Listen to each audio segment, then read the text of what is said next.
Okay, we'll go ahead and get started. I got some of the other mayors will be coming in late here, but certainly want to thank everybody for coming this afternoon for our mayor's drug task force meeting.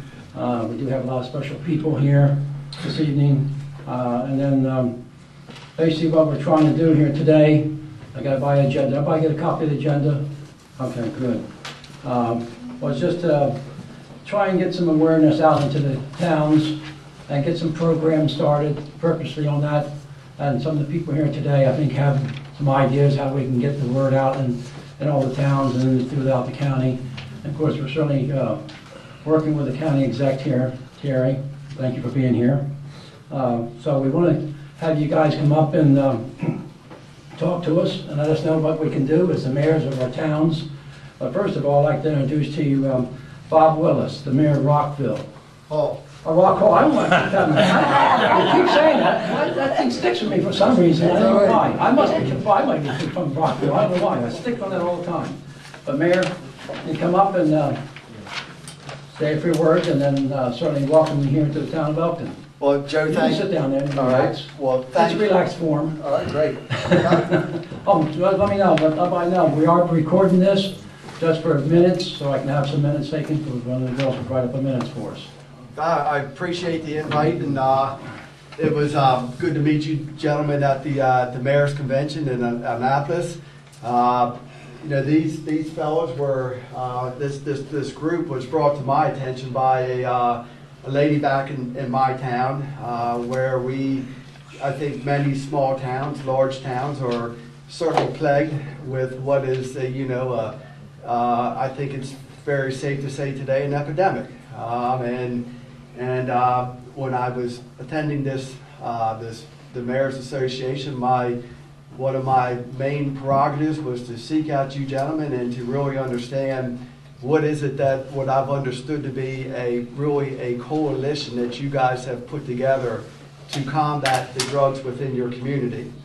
You know, back at our home in our county, we certainly are. You know, we were challenged with, drugs that have, started out small and, maybe with your alcohol and your marijuanas. And today, unfortunately, we are seeing in our schools heroin, and it's accessible and it's cheap.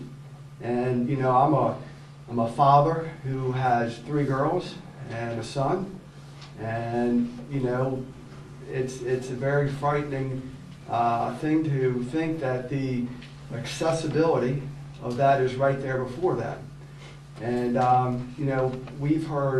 I've heard as mayor in my town continuously this cry, this outpour of parents who have a very much of a concern, as you would think they would, for their children.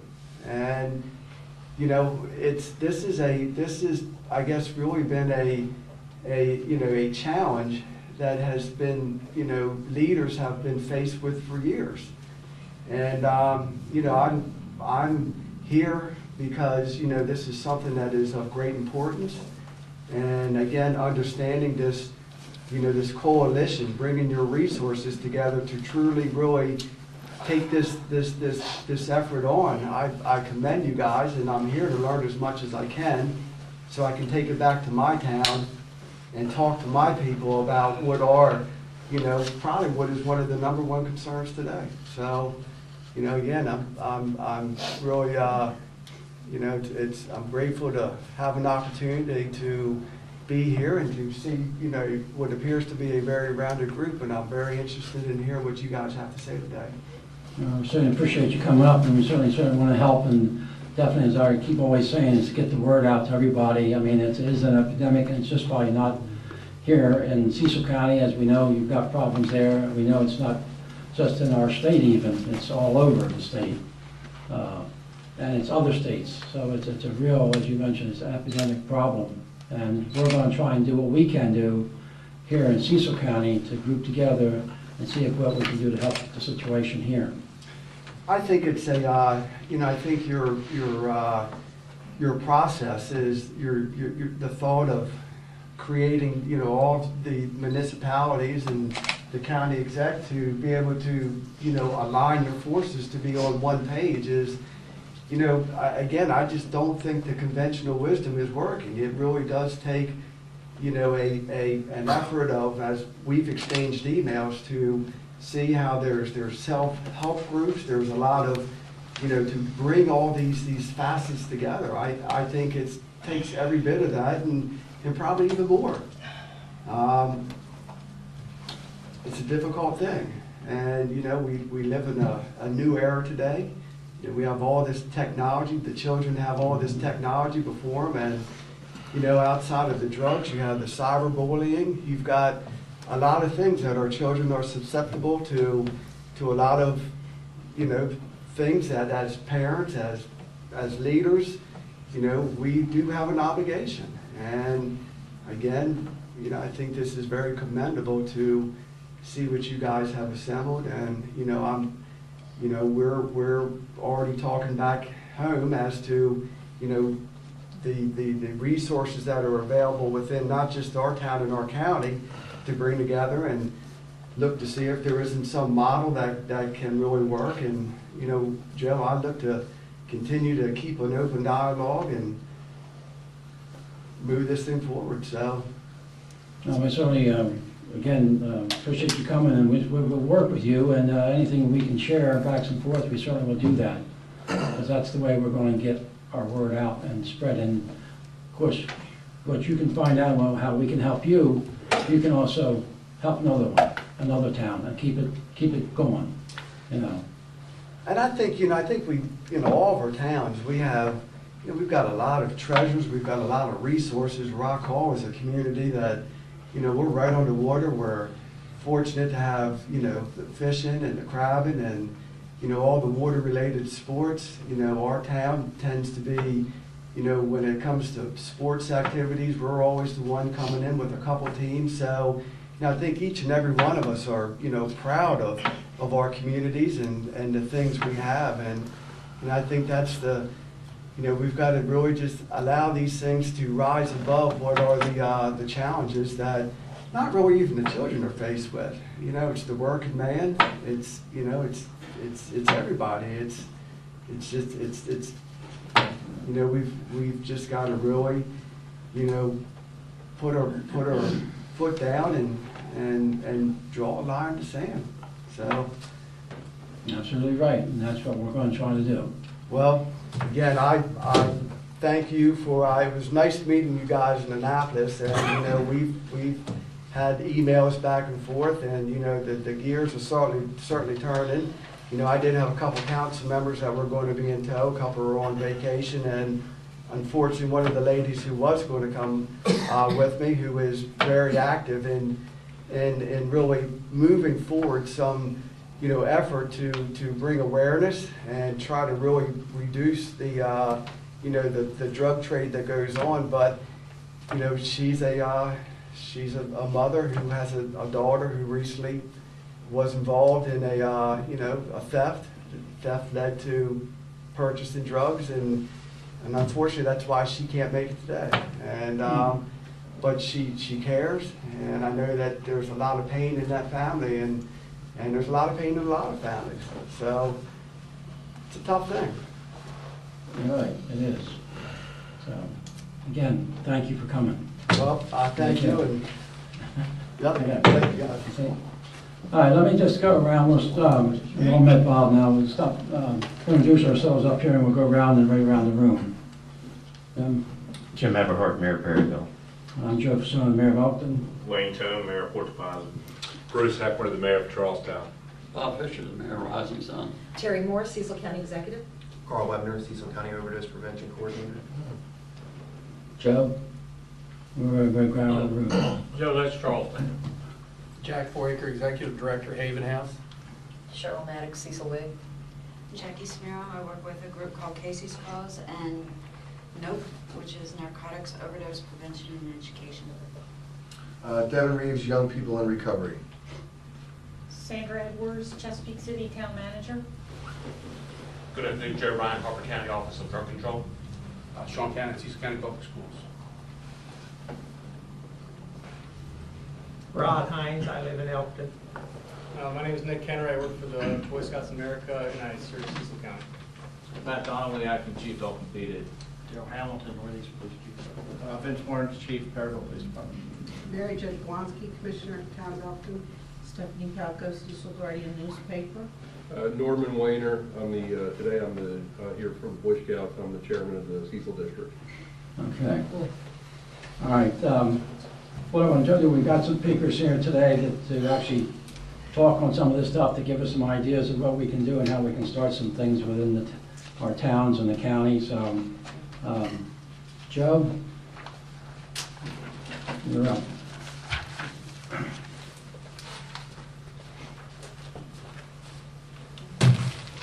Good afternoon.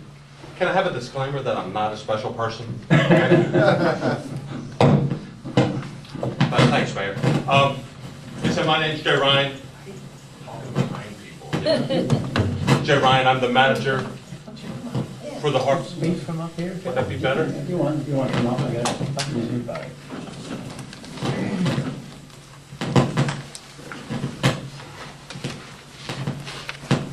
Get a nosebleed up here. There you go, there you go. Now I feel special.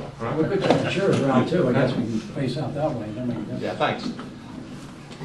I'm the manager for the Harford County Office of Drug Control Policy, which is a unit of county government, and it's the Drug and Alcohol Prevention Office for Harford County. Just a little bit of background about me. I've been doing that job for the last 14 years. The 26 years before that, I was with the Maryland State Police, 17 of those years in a criminal or drug enforcement. Vince can verify at one time I could fit into a state police uniform, okay? So what are we doing in Harford County to help address? See, we need a little humor to wake up here, okay?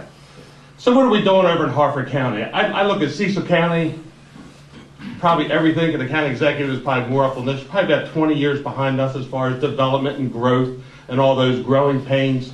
I grew up in Harford County, saw those changes, all of the kids that I helped grow on baseball teams, Boy Scouts and Girl Scouts, most of them are living up here in Cecil County. So people are moving into the county, so I get that.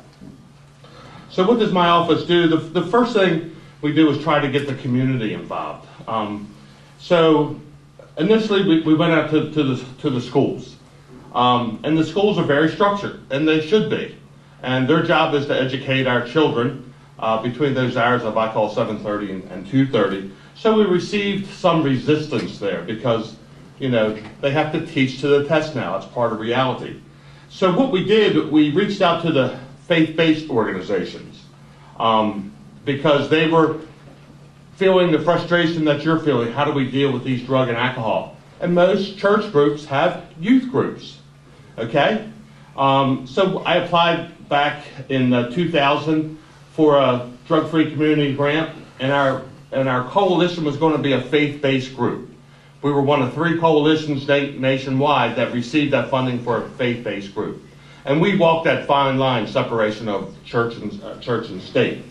And to just give you an example, pamphlets about drug and alcohol abuse can be sitting in the vestibules of worship centers. The churches have the people, I had the information, let's marry them together, the information gets out to the people that need that. Something as simple as the location of AA meetings, NA meetings, how to talk to your kids about drugs and alcohol. Just those information pamphlets to get out. And we've done that with the Boys and Girls Club, with the Boy Scouts and Girl Scouts in our county, so I'm glad to see that they're here this afternoon. Finally, after things, we finally, we're working with the PTAs. In Harford County, we have after prom parties, that when the prom ends up at 11 o'clock, the PTAs have taken on to rent several of the athletic clubs, the YMCA, where they keep the kids safe until 5 o'clock in the morning. They have businesses donate. We have Jones Junction donates a car to every PTA group as the grand prize at 5 o'clock in the morning. They donate a car worth about $3,000 to $4,000. And they get the donated iPads and iPhones and think, you're going to break that camera. they donate that, and the parents are involved with their kids. And I can tell you it's a really at-risk night for our kids, because in 1978, I was one of the troopers that had to investigate a fatal accident after Bel Air Senior Prom. The parents reported their kids missing, and we found them. They were over an embankment. One was dead and one was still alive. So I can tell you it is a very at-risk night. So as we made way with the PTAs, the schools finally came on board. My office has partnered up with the health teachers. We do a presentation every August when our teachers come back to work, give them an update of what's going on. Our health teachers do an excellent job teaching, our students about health. My office comes in, reaffirms that, and then talks about refusal skills. Nobody teaches that to our kids. What are you going to do when it's 11 o'clock at night and somebody says, smoke this, drink this, snort this? Number one, we tell them in middle school that it's going to be a friend or relative, okay? And they're like shocked. The eighth graders are shocked when we tell them that. And that we know that's what it is. It's not going to be a scary drug dealer. So be ready. You have to be prepared now. That's what we tell our children. Not 11 o'clock at night. Talk your way out of it. Hey, my parents smell my breath. I got to work in the morning, for the high school kids. I got basketball practice. What soccer practice? Blame it on your sibling. They got in trouble for drugs and alcohol. Talk your way out of it. And that's what we reaffirm with our kids and go through those scenarios with them. Finally, we had a group that came forward. It was our heroin task force that started back in 1999, 2000, a group of ladies that have lost their children to heroin overdoses. And they formed a nonprofit group, Addiction Connections Resource. With the nonprofit group, they're able to apply for grants and do those things that we need to do. They run every Thursday night, they run a support group for parents, for families that are struggling with those addictions. There's anywhere from 20 to 50 people that show up at St. Matthew's Church, Lutheran Church there in Bel Air. And it's just parents going through their ordeals, how to help the parents, how not to enable your child to be involved in drugs and alcohol. So they've been a really good partner. And they've received some fairly nice grants from the Drescher Foundation. They just received $30,000 from the Drescher Foundation to go out and do those prevention activities and help find some treatment spots. So look at that. We do a special program called Above the Influence. It's a 6-hour program, and we do that on days that schools are closed. Don't try to do it on the weekend, because think about your weekend. You're jam-packed full of stuff already. Doing your family activities, if your kids are involved in sports, all that stuff. So the days that our schools are closed, that's when we do this activity, Above the Influence. And they could be, we'll get the phone calls, hey, I'm having a problem with my son or daughter. I caught them doing this or that. Do you have anything extra out there? And usually we run between 20 and 25 kids in that class about every quarter. We're fortunate to have Father Martin Ashley's, who's a treatment facility in our county. We invite them, or they actually came to us and said, will you host us every quarter? And they do they'll do a town hall meeting. We have anywhere from, we've had as low as 50 people, we've had as high as 300 people show up at Harford Community College. I was talking to Alex Desmond, he's their outreach person. I told him I was coming here. He said he would love to come schedule one up here in Cecil County. If you have a location, they have world-renowned therapists up there. We'll talk about the brain and addiction. Talk about the family components, what a family goes through. So if you're looking to have regional experts, won't cost you a dime. We'll just need a meeting room somewhere. They would be more than happy to come up here. Now the work that we have to do, and you would have to do, is advertise that that event being taken place, just to bring that level of awareness up. Every county has a an overdose prevention plan. I heard some people are representing that. Look at that and see what's been identified. I know our county and Cecil County has been approved by the state as far as what's going on. We have a resource guide that I'm part of the Department of Community Services. a resource guide, and it's everything from daycare to elder care. We also put in there all the treatment that's available, intervention programs in the private sector, along with the health department. Last two things. May is National Drug Prevention Month. You can go to SAMHSA, which is the national drug. They do all the mental health and addiction stuff. For activities, the week of May the 18th is Drug Prevention Month. Again, just to start pushing that awareness about drugs and alcohol. September is Recovery Month. We do big events. That's how I met the mayor's cousin. She was part of ACR. She wanted to do an event called the Human Rope to Stop Dope. My office paid for a big banner. Yvonne Harris, she gathered up 150 people. We stood on Main Street in Bel Air from 10 until 2, just bringing that awareness up about what heroin is doing to our communities. One other thing that just happened last month with our sheriff's office, they're on Facebook and they do Facebook Live. And happened on February the 26th from 7 to 8. Myself and a commander from our narcotics unit and one of the investigators. Facebook Live, we just answered questions for an hour about drug issues in the county. It was everything from Narcan to marijuana to heroin. And in 62 minutes, we answered 47 questions. So we were typing away. Now they track like how many people visited that. In 48 hours, 16,000 people saw our conversations. So and I think that's the group that we need to be focusing on. If we want to get to the elderly folks, we put it in print paper. But the kids are really into those iPads and iPhones. Thank you for calling me a kid. Yeah, I'm suspecting you're at least 21. So that's what we're doing. We're every day we get up and try to address these problems. Addiction is the only thing that I know that does not discriminate. Doesn't care where you live, how much money you make, your political beliefs, your religious beliefs. Once you start, it's all about, underage drinking. They say, why does the drug czar in Harford County worry about underage drinking? Talk to your treatment folks. 99 out of 100 heroin addicts, they started drinking alcohol when they were 13 or 14. Just about every person in treatment, they started drinking alcohol.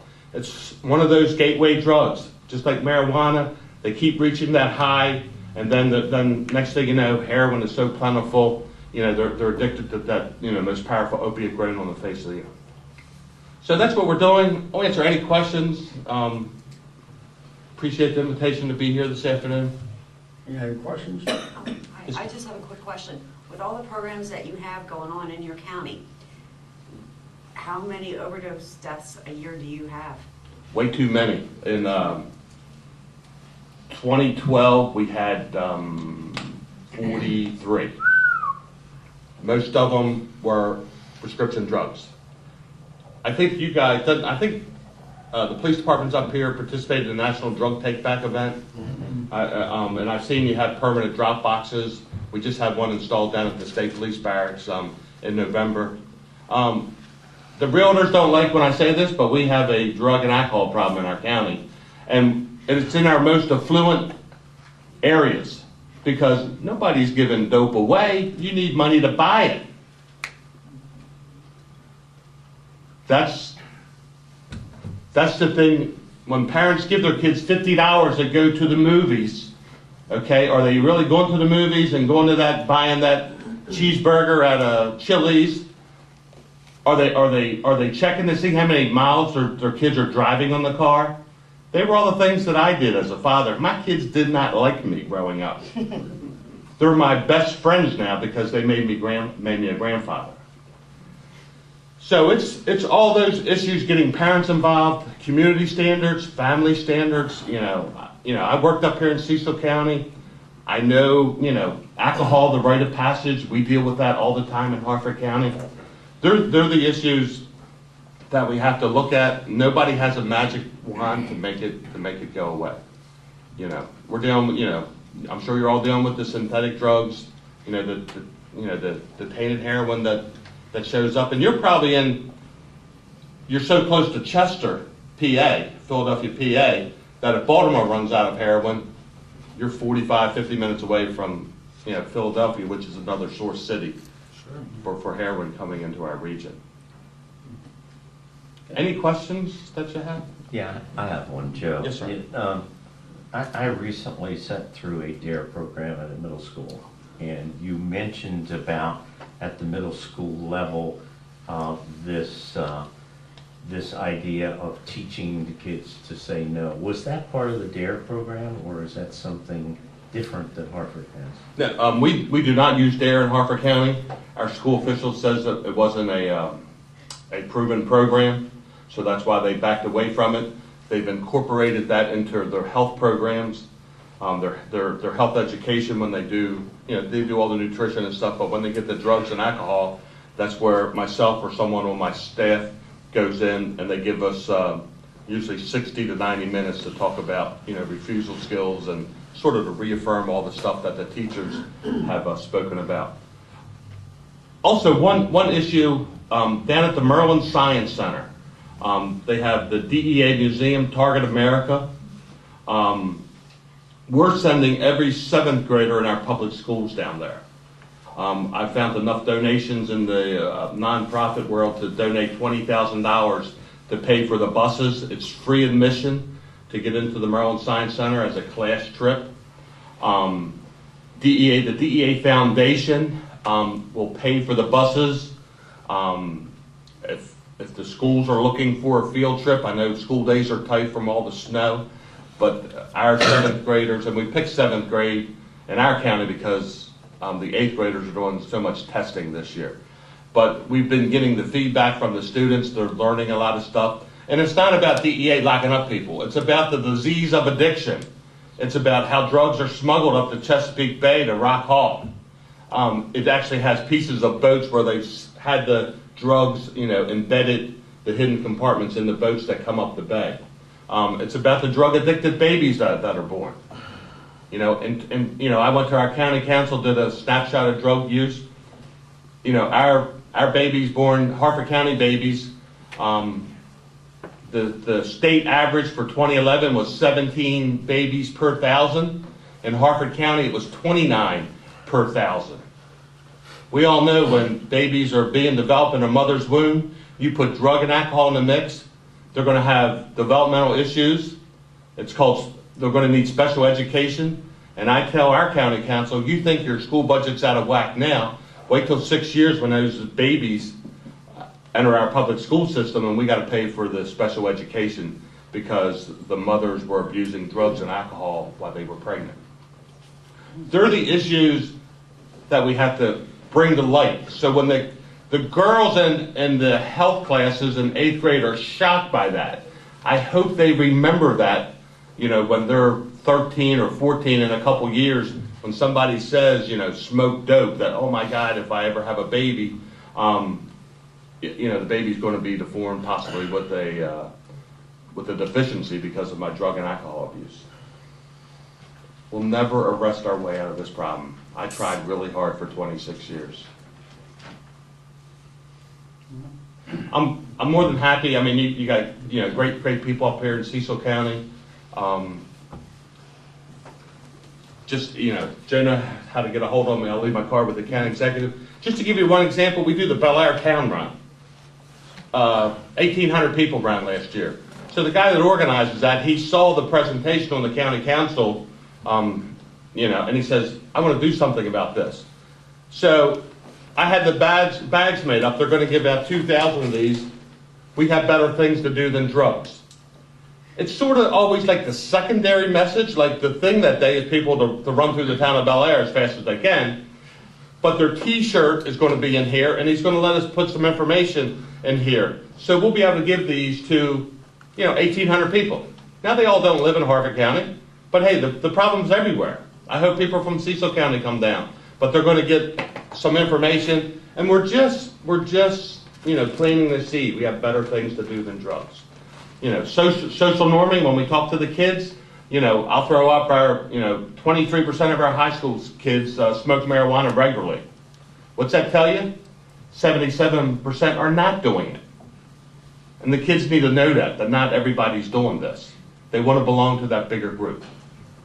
If you want to talk to young people, don't say, all you kids are all smoking dope, 23% of you. The kids will listen to you if you say, hey, do you know I learned from a drug presentation that 77% of the kids are not doing this. And the kids will want to strive to be to that bigger group.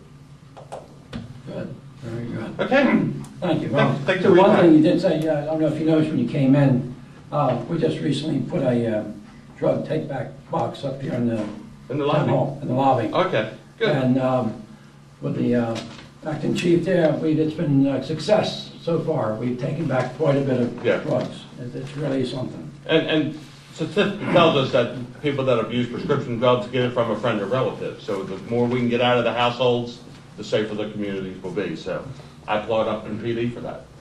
So, I appreciate you coming. All right, glad to be here. Thank you. Sorry to sit at that table, I just felt bad. Everybody's back. That's all right, that's all right. Okay, Nick Henry is the district executive of the Delmarva Council of Boy Scouts. Hi, how are you this afternoon? All right. If you want to turn the chairs around this way and speak to the guardians, that's fine. No, what kind of chair? Go ahead. No. It's okay. Whatever. Well, thank you for having us here today. Can everybody hear me? Yeah, just get the mic in front of you, yeah. You can talk loud now. Okay. So my name is Nick Henry. I work for the Delmarva Council of Boy Scout Council out of Wilmington. And as the council, they serve the entire Delmarva Peninsula. And my job is to serve Cecil County and all the towns here. A little bit about me. I am an Eagle Scout from council back home in Michigan. After graduating from high school, I wanted to carry my leadership skills and join the Marine Corps. Served 4 years with them and went back to college after I got out. After college, I decided that I like to serve, and so I joined Boy Scouts here, and luckily they gave me a job, and here I am. So, not knowing a lot about Cecil County, it's been a big change, but a lot like my hometown back in Michigan, and the county is very similar, very rural, and the small town's full of great people. Currently in Cecil County, many of you may not know, we have 25 different programs running at the same time, split into 4 groups. The first one is Cub Scouts, and that is 1st through 5th grade boys, and they attend every elementary school, both public and private in the county. We have Boy Scout troops that serve 10 to 18-year-old young men, and they attend all the middle schools and high schools in the county. We also have 2 other programs that are both co-ed for 14 to 21-year-olds. One is called Venturing, and it's high adventure based out of Camp Rodney out of Northeast. And the other 2 are career exploration programs. One is at the Northeast State Police Barrack, and the other is at Union Hospital right over here. All these programs are chartered by local organizations and businesses. For example, Union Hospital charters that group. Many churches, from Methodist, Latter-day Saints, Catholic, and Presbyterian, all charter these groups. And we also have service clubs like the VFW and American Legion, and other groups like the Moose Lodge and Lions Club. And they're all partnered with the Boy Scouts out of Wilmington. And I work alongside them to help provide these programs to not only the youth, but the families that also attend these meetings on a weekly basis and attend the trips that happen all throughout the year. We feel that these programs keep kids off drugs. That's the topic here today, and we know that these kids are keeping their minds busy with other activities. You know, they're learning how to woodwork, whitewater raft. They plan trips all over the world, and they receive a lot of help from local institutions. The reason that we're here is that we do have a little bit of a problem. We serve about 600 youth in the county, and we know there's a lot more than that attend these schools and live in these communities. One of my major tasks is introducing the scouting program to our young people, and matter of fact, that's my main task.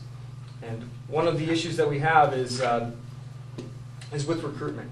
Our main way to recruit kids is to reach out to them through the schools and talking with their friends, getting their friends to tell them what a great time they're having in scouting, what the activities that they're doing throughout the year.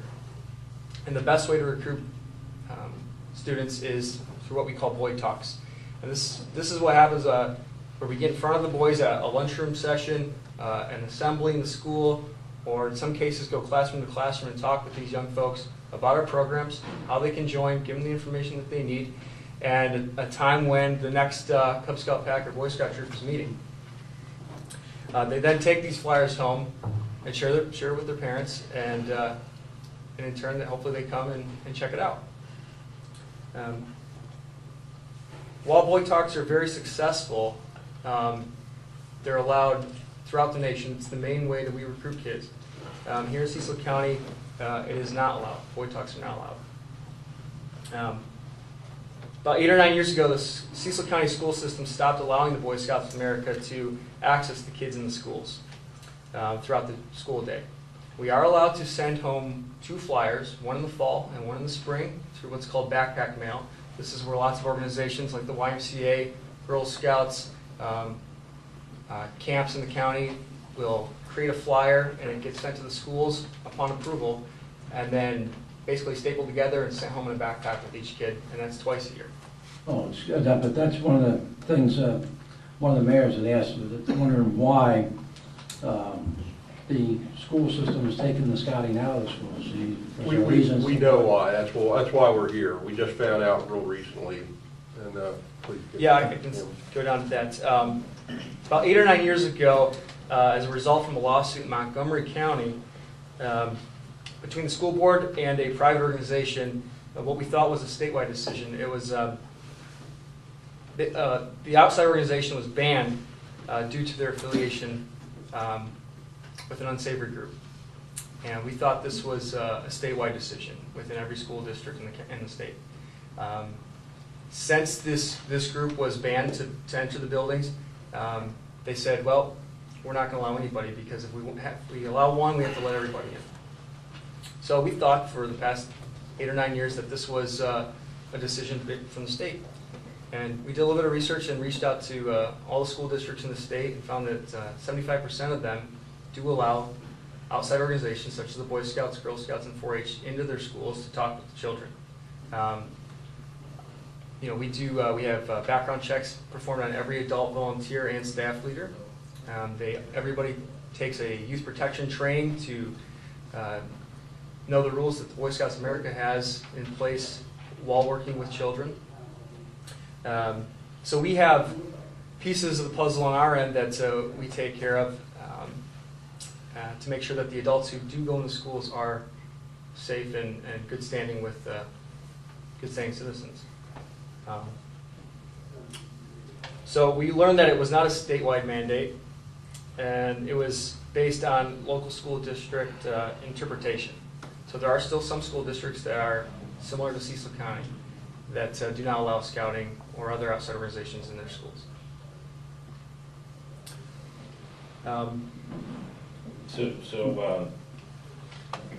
Clarify that. Maybe I can help out a little bit here. What happened was, about 8 or 9 years ago, Attorney General made an opinion because of this Montgomery County case. They put out this opinion to all the counties in Maryland, all the school boards. Each school superintendent was able to interpret it as they would. Now, in defense of Carl Roberts, he was the one, I actually spoke to Carl Roberts about this, how it came about. He thought at the time that they really didn't have an option statewide, and that they no longer allowed scouting and groups like scouting, 4-H, any type of youth groups to recruit in the schools during the school day. He thought that the state rule was that if we let you in, we have to let everybody in.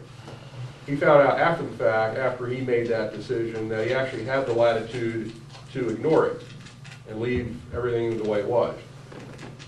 We only found that out recently. I've been the chairman of the Cecil District of Scouting for the last 3 years. I just found out in the last few months that most of the rest of Maryland allows youth groups to recruit in the schools. And Cecil County is one of the minority that does not. We did statistically analyze it. We checked with every school district. 75% of Maryland school districts do allow the opportunity for groups to recruit in the schools. And that's our problem. That's our problem. The school administration is convinced that they have that, the boils down to if we let you in, we have to let everyone in. And it's not true. For the last 8 years since that lawsuit happened, since that problem in Montgomery happened, 75% of the schools in Maryland are letting Scouts, 4-H, Girl Scouts, other groups into the schools, and they're not having any kind of problem. So that's why we're here today. We've talked to the school board a little bit, or the school administration, but they're hanging on that if we let you in, we have to let everyone in. And they really don't want to talk about it. Now, in defense of them, I can see their side. They're not paid to take chances, and that's why we're here to talk to you all in the mayors and our county government, is we need help convincing the school board and the school administration that maybe it's worth taking this chance. The more we can get kids in activities like this, the better chance we have of keeping them off drugs. All these groups, the 4-H, Girl Scouts, Boy Scouts, different church youth groups and scouting. I'm a fan of all of them. I specifically work with Boy Scouts. I was a scoutmaster, assistant scoutmaster in the late 90s. I had 2 nephews go through it. I had to quit for a while to start my company. Then 3 years ago, I got recruited back on the county level, or administrative level. I take it very seriously. I was a scout as a kid. I love the program. It's done wonders. But I also love 4-H. My wife and I help raise money every year for 4-H, what we call camperships, to send kids to 4-H camp. Like Scouts, there's lots of other groups, but they should all have an opportunity to show the kids what they're missing and what they can be doing. And we don't have that opportunity here. So that's, we are asking you all to help us open the conversation with the school board. It's too easy for them, if myself or Nick here, if we go there, they'll say, oh, sorry, we can't do that, topic's closed, it's all over. As I said, they aren't, they're not paid to take risks, but this is so important, and this could be so helpful in the big picture, for the future of our children. That's why we're here. If you all can help us open this conversation and maybe get it moving forward, I think you all see the point. Does that make sense? Definitely does, and I think we do need to probably work on that. I think with the county executive help, and we're working together, maybe we can chunk it up, unless you'd like to have a comment there. No, I just think it's important that if this is something that the community desires, then absolutely, then the community, members of the community need to approach the school board and the leadership at Cecil County Public Schools to let them know that there is felt like this is a need, and that the concern of almost a decade ago doesn't exist. And we can move forward from there. Well, I know school systems throughout the state thought having AEDs in the schools was a liability risk. Now there's one in every school, or a couple in some schools. Yeah. So, things change. Yeah. We got to use some common sense. Norm, have you approached 4-H, Girl Scouts, and so that there is more of a united front in the community on that? Yes, actually. When Boy Scouts alone approach them, it's... Oh, no, absolutely. I take all children's future seriously, and you may not, happen to like Boy Scouts. That's fine. As I said, there's 4-H, there's Girl Scouts, different church youth groups. I'm in favor of all of it. And we have reached out. The lady who's the head of the 4-H is absolutely in agreement with us, and we've had discussions with the Girl Scout Council as well. And we're here, absolutely. I guess we would like to approach the school board, and we would, I don't know what you all can or can't do, but if you can help us, and if you all can give it some consideration, let us know if we can go to the school board and say that we have the agreement of all the mayors of Cecil County. That would be a great thing. That would be the kind of thing that would maybe help them realize that they shouldn't just hide behind, hide from the small percentage possibility of something bad happening, and go for the big percentage or something good happen. In regards to the task of this specific group, do you all have any data that speaks to drug abuse programs that the Boy Scouts might have. You know, if particularly this group with our tasking is going to support that position from the standpoint that it keeps kids off of drugs, what can you tell us about that? We do have specific things. And I don't need it today, but I mean, you. We do have yeah. program that we teach the young men in Cub Scouts, and then once they move into the Boy Scout realm, their actual merit badges on crime prevention, substance abuse, things like that. That's a requirement to earn rank and move towards Eagle Scout. And then the whole program by itself teaches boys to stand up on their own. You know, like the other gentleman said, to learn how to say no. If they have a lot of self-confidence, they're going to be more likely to say no. Trustworthy, loyal, helpful, friendly, courteous, kind, clean, thrifty. You're a former Eagle Scout? Didn't get that far. Not that far. Okay. No, but yeah, we certainly can work on that, and we'll see what we can do, because I'm certainly a believer too that we need to get more activated into the school systems there and let these kids know before it's too late. So yeah, you're right, you're absolutely right. Mary Jo, Jen? I'm also executive director for the Boys and Girls Club in Cecil County, and we do have programs in place for drug and alcohol prevention. It's our Smart Moves, but we also have a Passport to Manhood program, and it's a national program through Boys and Girls Club of America. I would be more than happy to have the Boy Scouts come in and do what, you know I'm very familiar with the Boy Scouts and the Girl Scouts, and be more than happy to extend an offer for you to come into our clubs to do your programming, and you know, the more you have for youth today, the better. So that's how we feel. So I would be more than happy to do that. Last year we served about 434 children. We're not as large as Hartford County, but we still did serve, you know, the children here in Cecil County, and we'd be happy to work with them. Thank you very much. Is there anything else we can, any other questions we can answer? Got questions? All right, great. Appreciate you coming in and giving us that insight, and we'll certainly do what we can do to help as well. Joe, thank you very much. You're welcome. Jackie?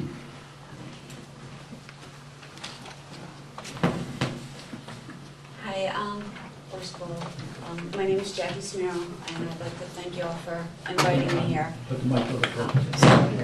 Okay. I am with Cases Cause, and like I said before, when I introduced myself, I'm also representing a group called NOPE, which is Narcotics Overdose Prevention and Education. I'll tell you a little bit more about that. I live up in West Grove, Pennsylvania, which is about 20 minutes from here.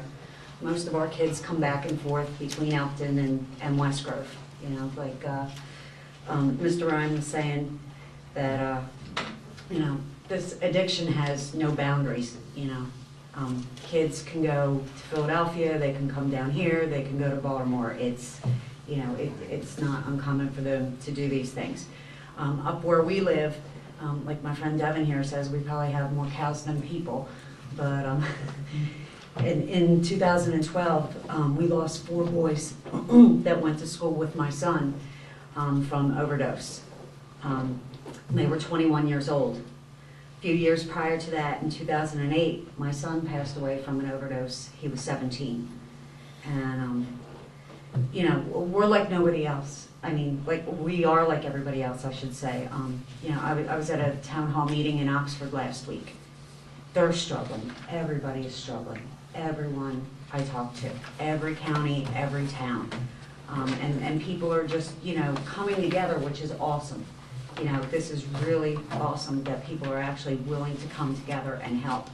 Like the Boy Scouts, you know, it's what can we do? You know, there are so many people that are willing to do this. Through Casey's Cause, what we do through that program is we go out into the communities, we do a parent presentation, we talk about addiction, drugs, you know, try to help people, you know, find some answers on where they can find help, you know, give them resources, a place where they can come and say, we're struggling, we don't know what to do, and try to work with them. Through Casey's Cause, I did meet a lot of people. In fact, I met Devin. He's with Young People in Recovery. His group does something similar to what we saw in the movie, The Anonymous People. You know, his group comes out, they're young people in recovery, they come out to the schools and they talk to the kids during an assembly. Let Devin speak real quick. Sure. Good afternoon, everybody. My name is Devin Reeves, and I'm a person in long-term recovery. And for me, that means I haven't used a drink or a drug in over 6.5 years. And what's really awesome about that is that it's allowed me to go back to school and get a college degree, get a master's in social policy from the University of Pennsylvania. And I'm somebody that really understands, from many different levels, the issues that we're facing. And what I do in Casey's Cause is I talk about realistic things that are working in other communities. The gentleman over here mentioned Narcan. Narcan is something that could prevent each opioid death in our community. Every opioid death is preventable. Narcan is it's similar to an EpiPen, and what it does is it reverses the symptoms of an overdose. When somebody overdoses, they don't die immediately. It's actually a several-hour process, and sadly, in Maryland, you guys don't have access to this. You don't have this. It was introduced in 2013, but it was not passed for first responders, parents, police officers, firefighters to have it. Yeah, we do that. But you do have access to naloxone. Yeah, EMS does have it. Right. And EMS is really good, but we also need police officers to have it, firefighters to have it, and we also need parents to have access to it. The CDC says there's 3 things we can do on the state level to reduce heroin deaths or opioid deaths. The first thing is a prescription drug registry, which I believe Maryland also does not have. The second thing we can do is increase, you do have that one? Okay. Just started. And I forgive you because I'm not from here. No, it's okay, I just started not long ago. Excellent. The second thing we can do is increase access to naloxone. Putting it in the hands of parents and all first responders, not just the highest trained paramedics, but EMS and EMTs as well, would be the second thing. The third thing we can do is pass 911 Good Samaritan legislation. And I'm positive you guys don't have that. It's in the General Assembly. It's in the General Assembly, still hasn't been passed.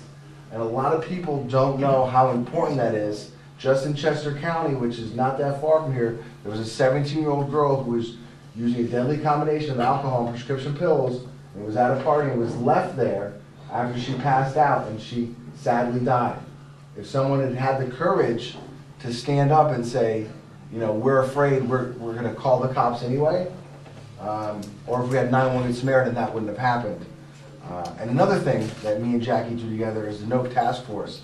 And unlike some other programs that we hear that are kind of early intervention programs, the gentleman over here mentioned NOPE, or not NOPE, DARE. Well, I grew up on DARE. You know, everyone thinks DARE is a really interesting program. The federal government funded DARE for over $1 billion in this last fiscal cycle. What we know from the research is that DARE doesn't work. Attitudes towards drugs and alcohol at 3 years follow-up are the same as students who didn't use the DARE.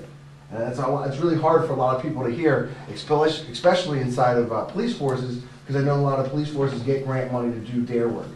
NOPE, that me and Jackie do together, is a program that's been evaluated, and it meets the highest standards for a prevention program. And that's really what matters. We want a program that's going to impact our children and give them a solid message they understand. If there's something that you want to do, you want to talk to Jackie after this, say, hey Jackie, come down and bring NOPE to our community. NOPE is all over South Florida. It's in Delaware County. It's in Montgomery County. That's something we really want to talk about. Sorry, I got on a roll there, my bad. No, that's good, and I appreciate that, you know. And of course, we got this film going around, the Anonymous People, Sure. which we're showing around, and I think that's a Sure. big thing too, because it's been a success in all the towns thus far Sure. that we've had it. And a lot of people coming out, and I mean, I'm surprised the amount of people we had here at our town hall when we showed it, but the other towns, I think, all have a good success with this. Sure. So again, we're getting the word out to everybody as much as we can. Sure. Another thing I'd like to mention about my own personal organization,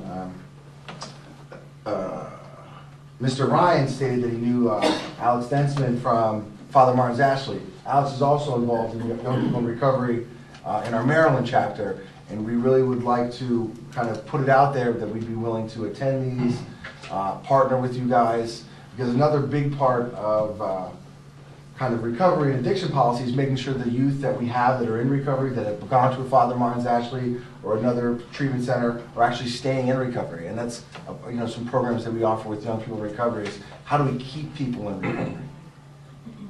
Good. Very good. Yeah. Okay. Is there anything else? Anybody have any questions?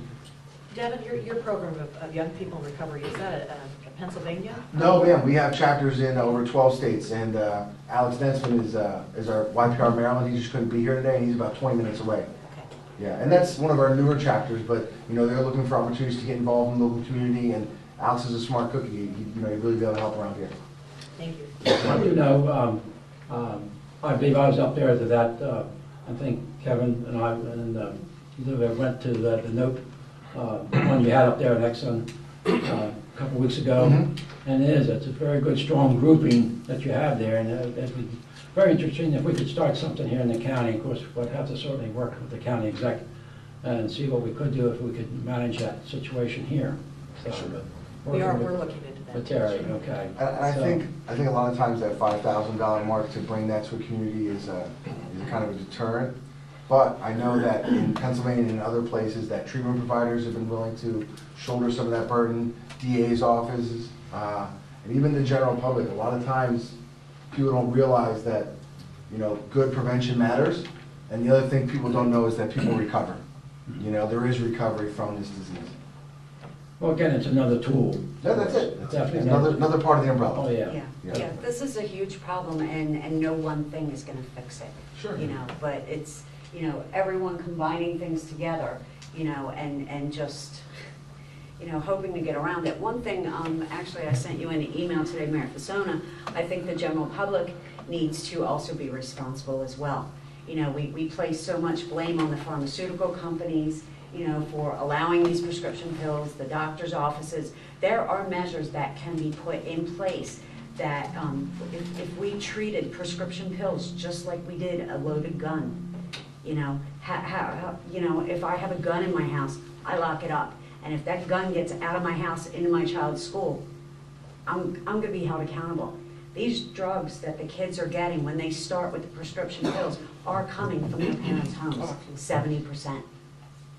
Maybe we need to start holding people accountable, not just the FDA, the drug manufacturers, and everyone else. We need to step up and take responsibility as well.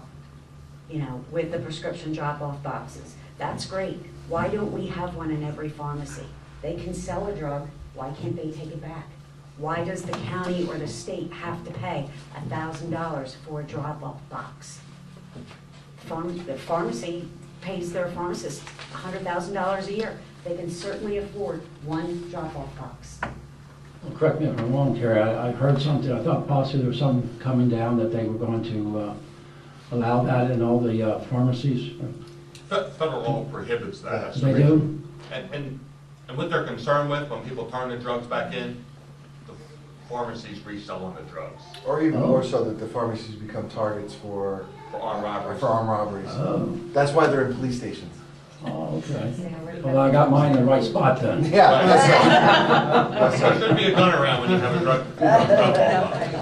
And I brought some info sheets on naloxone in case anyone isn't really aware. If you're not kind of a big drug policy nerd, it's not your thing, you may not know about it. The state has just approved that to be for community members. I know in Harford County, we're probably about 60 days away from doing a training. It's going to last about an hour and a half, 2 hours. I'm not sure if the health department up here has been approved yet, where you have parents of, loved ones that have persons addicted to opiates, take the training, the psychiatrist, we have psychiatrists on board, will write the prescription, then go out and get the medication, keep it in their house. I mean, when I say that it's the easiest thing to do, it literally is half the dose goes up one nostril, half the dose goes up the other nostril, and it saves a person's life. And a lot of times, once the state law passes, it needs to be authorized on the community level. So sometimes we have to find funding to give first responders, police officers, this life-saving drug. I mean, what it comes down to is that opioid deaths exceed car accidents death. It's the #1 accidental death, cause of accidental death in our nation. Let me just clarify where we are as far as EMS in the county. we took the initiative here locally that Narcan was not going to be at the first responder EMT level until next July. And we pushed the Maryland Institute for Emergency Medical Services Systems to let it out as a pilot program if the jurisdictions wanted to take it up. And we have here in Cecil County, as of probably about 4 or 5 months ago, is now at the EMT level and has worked and saved quite a few people at the EMT level. So it's a work in progress. Sure. But it is down at those levels now in Cecil County. Excellent. So we've been ahead of the curve here. Sure, yeah. We're still struggling in Pennsylvania. We pushed it. We're not waiting for. We don't need to wait for a protocol change. You know, Excellent. some magical date. We need to push it down now. I We couldn't picked agree it with up you more. and, Thank you. we're on board with it. Thank you, sir. I carry one on the front seat of my truck. Hey. The other day I had an overdose and she was awake in 2 minutes. Yep. Stephanie? Hi, everybody. I'm Stephanie Garrity, Cecil County Health Officer, and I just wanted to comment briefly on where we're going with naloxone here in the community. First of all, I want to thank Mayor Fasona for convening this meeting. Thank you very much. And all the mayors for being very, very supportive of all the initiatives, and of course, a nod to the county exec. Carl Webner is the County Health Department's overdose prevention coordinator. Recently received some funding from the state of Maryland to do just what we've all been talking about, providing training for high-risk drug users, family members, etc., to hopefully prevent overdose, keep people alive so we can get them into treatment and maybe have success. As Mayor Tone, hi, I haven't seen you in a long time, said is true. EMTs are now carrying naloxone with them.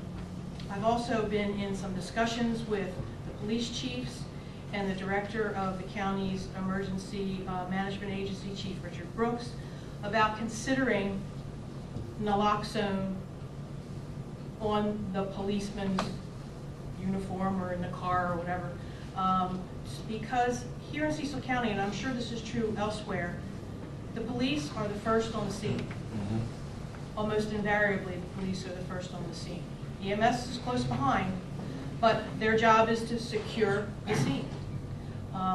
But if they are the first on the scene and can identify an overdose, we want them to feel very, very comfortable in administering naloxone should they all choose to do it.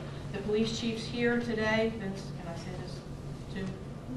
Are very, very interested in working on this issue. I have to do a little more research for them in terms of liability, in terms of how we store it within the car or a person's body.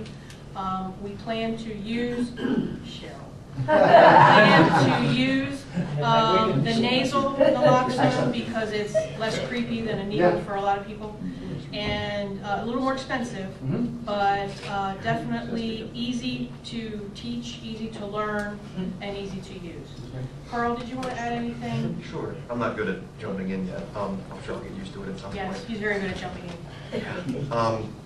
With regard to the naloxone program, I would say we're probably around 60 days out, probably, from rolling that out to the public.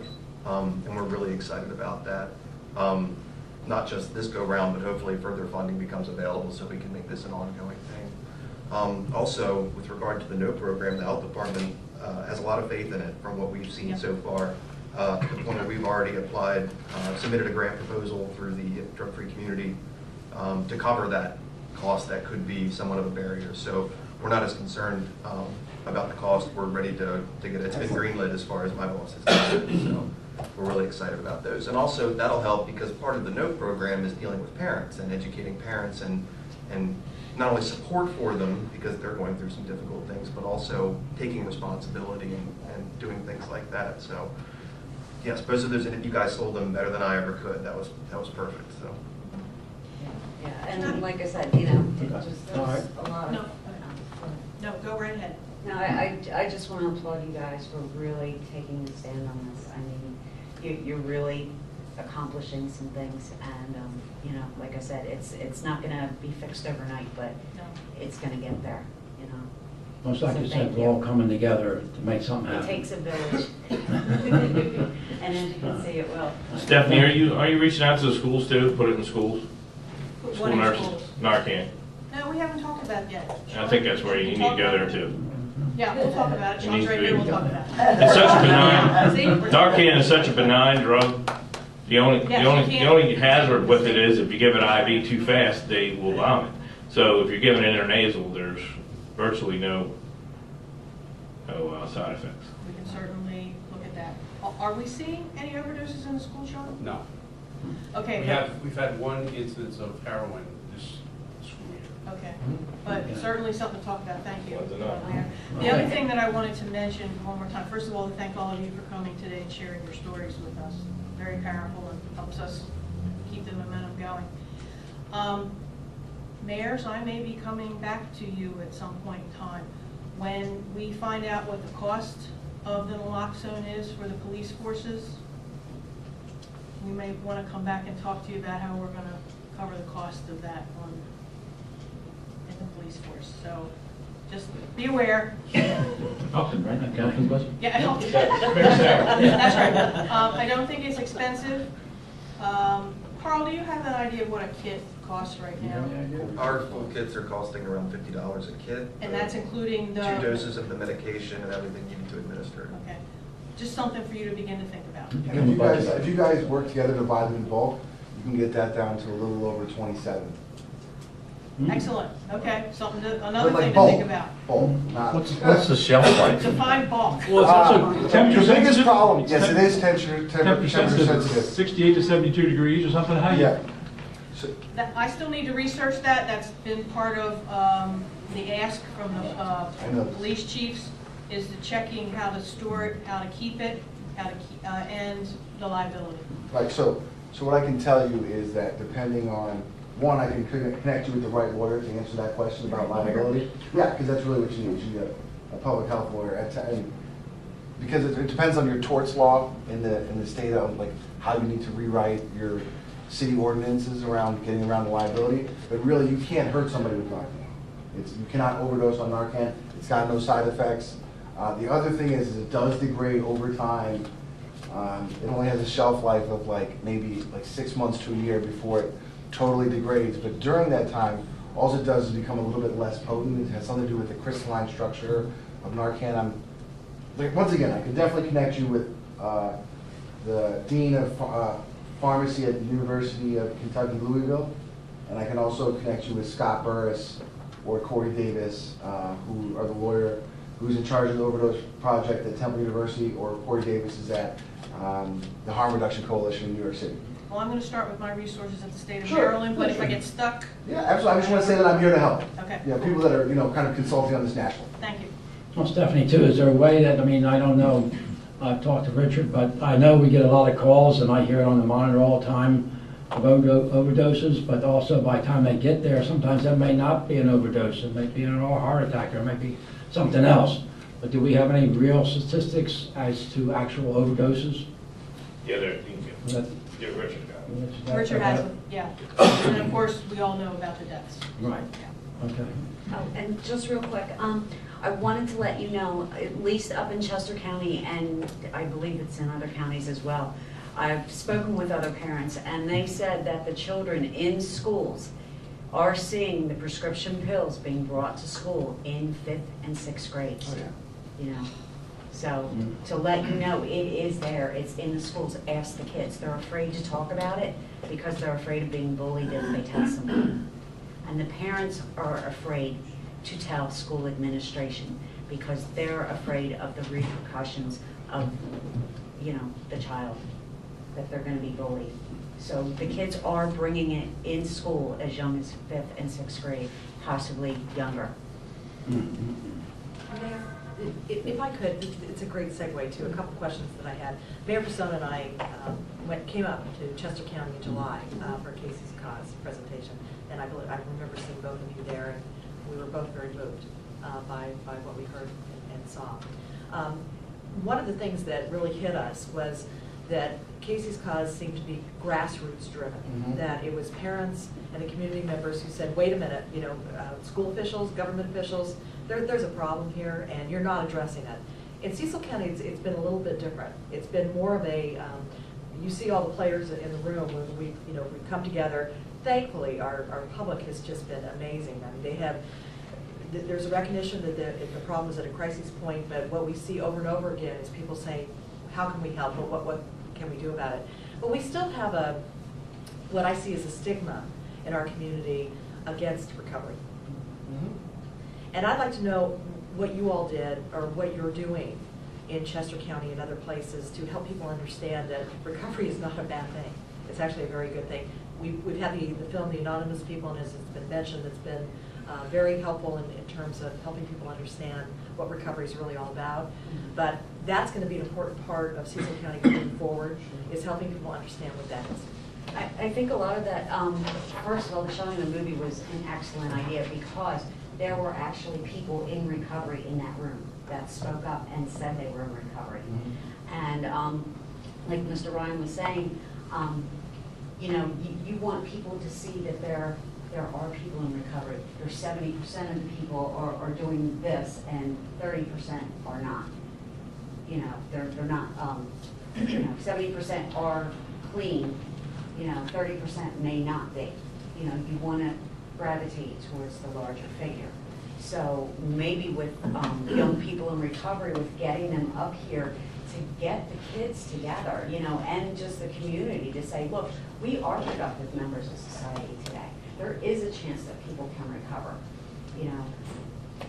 It's just talking about it, you know, trying to get more people involved. The more people you speak with, the more you'll find out that they have somebody in their family that is either addicted to drugs or has overdosed, or their next door neighbor. That everybody knows somebody. That's what I've come across. Everybody knows somebody. Not everyone will say it. If you're in a small group with people, yes, they'll say, you know, oh yeah, my cousin had this problem too, or, you know, they'll talk about it in small groups, but in large settings, a lot of people won't. And it's just, I think the more you keep doing, eventually, you know, it'll get better. I mean, that's all you can do is try. You know? I think that one thing that's really important, just from like a grassroots community organizing point of view, is when you have events like the Anonymous People, and you have people in the room that are sympathetic to the cause, it's collecting their information and then keeping them engaged in events like this, saying to them, hey, we want you to come out. We're going to have a discussion about addiction, recovery, things like that. I think another kind of really important thing that, you know, we do have in our backyard is Father Martin Dashley and Alex Densman. I mean, he's a smart cookie. He'll go anywhere. He'll come. He'll say, hey, we want to do a town hall in our community, talk about addiction and recovery. And you go back to the people that were in the Anonymous People and say, hey, we're going to put some action steps to this. We're going to do some follow-up. Come on out and participate. And I think the next biggest thing you can do is reach out to the parents. I heard, again, somebody mentioned that there was a parents group in our community, parent support group. Nobody does it better than moms that have lost children. Nobody. Okay, they lost their little baby cub. There's nothing less to lose. They're not afraid to tell the mayor, the governor, the sheriff, anybody that they're not doing enough. And I've seen that time and time again all over the community. And it is hard to kind of pierce that veil of the 12-step fellowships. But there are organizations like Young People in Recovery that want to do that. I mean, you're only 15 minutes from Philadelphia. You need help? I'll get 20 people from Philly to come down here and back you guys up. You know, you need Casey's Cause to come down here, we'll come down and back you up. When I was starting in Philly, the Jersey chapter would come over and help me out.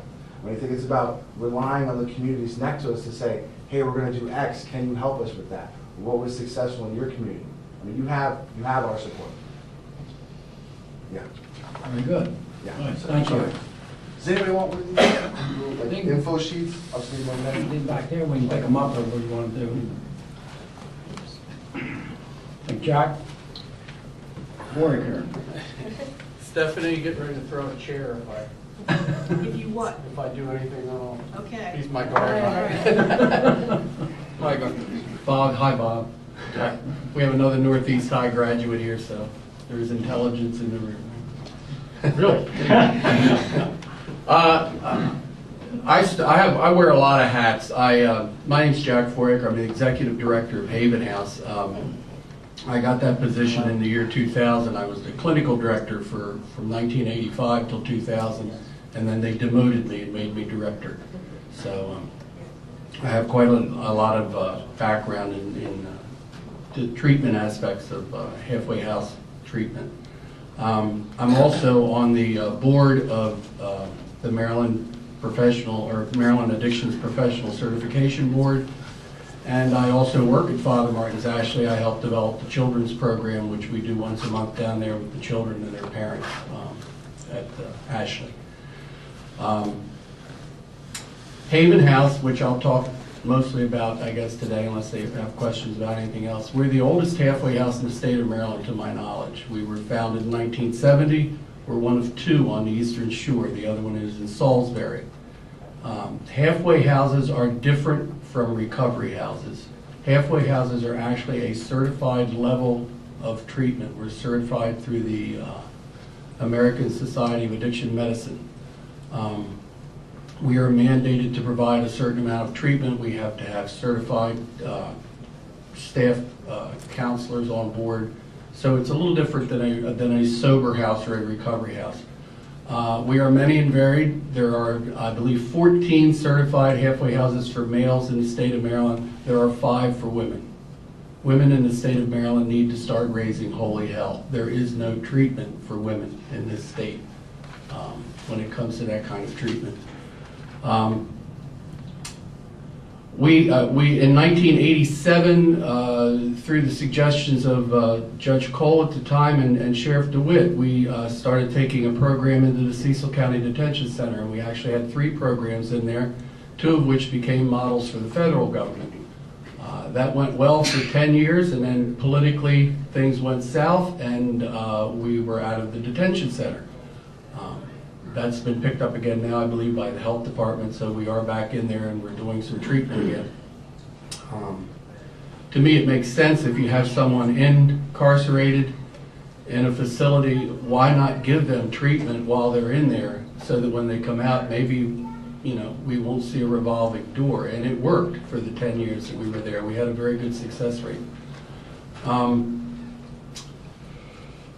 We've tried to do things to aid in prevention, but unfortunately, we had a program we started with the residents of Haven House, because what I found is most of the guys that we get when they're in their 20s and 30s all started using when they were 12 and 14 years old.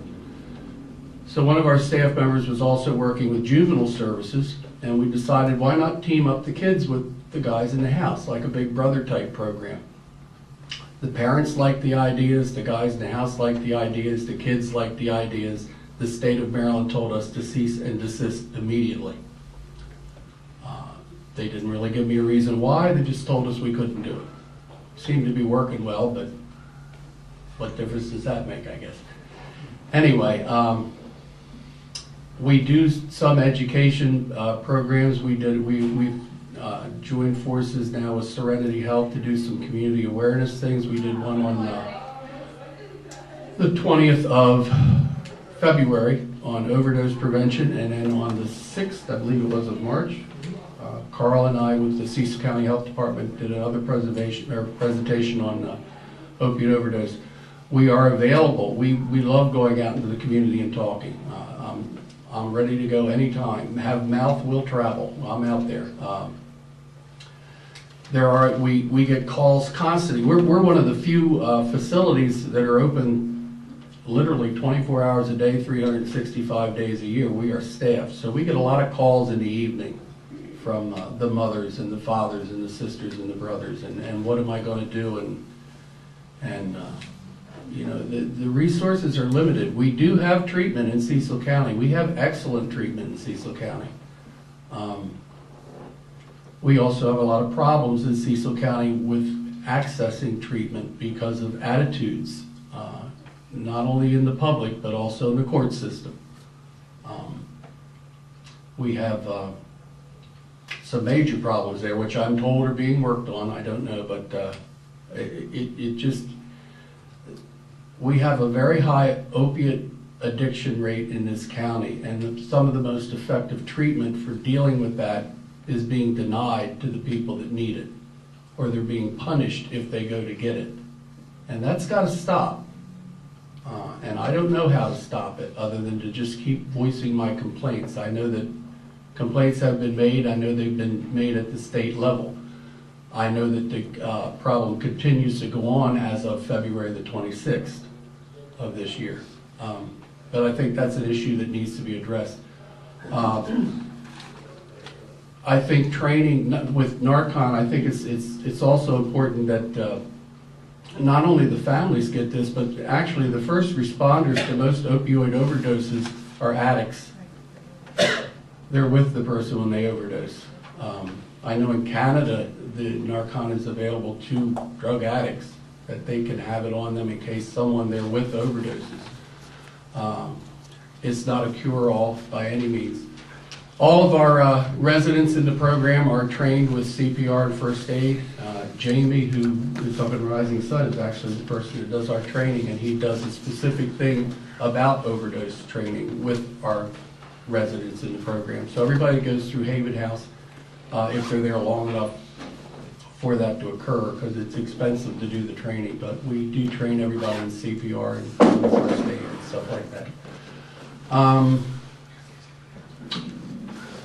We have the resources. A lot of people have spoken about Father Martin's Ashley. We do have those resources available to us. In fact, the Dr. Hitchens, who works the family program down there, actually interned with Haven House when she was going through school and getting her doctorate. And so that those programs are available. John is more than willing to come up and speak anytime about addiction in the brain and how it sets up. Father Martin's, I believe, is one of the top 10 in the country. I mean, we are very fortunate to have that facility here. But again, like I said, we have good treatment in Cecil County. I just think that the access to it, some of it has to do with insurance not paying, even though, you know, this wonderful insurance we have now is going to cover everything, ha ha ha. That's just not working. Can you elaborate on some of the treatment we have available to us? Well, we have 2 methadone programs, and they're not clinics necessarily. The methadone is one of the services that the 2 clinics provide, but they also provide level 1 counseling. They provide DWI and drug education. They provide intensive outpatient counseling. The methadone itself is simply one element that they can also provide in those facilities. We have the Cecil County Alcohol and Drug Center. It's been in existence, to my knowledge, since about 1967, I believe, is when it started. They provide all levels of counseling, outpatient, IOP, intensive outpatient. We have Haven House. We have now 2 recovery houses, which we didn't have. We have them now in Northeast, Dexter House and the female house name escapes me.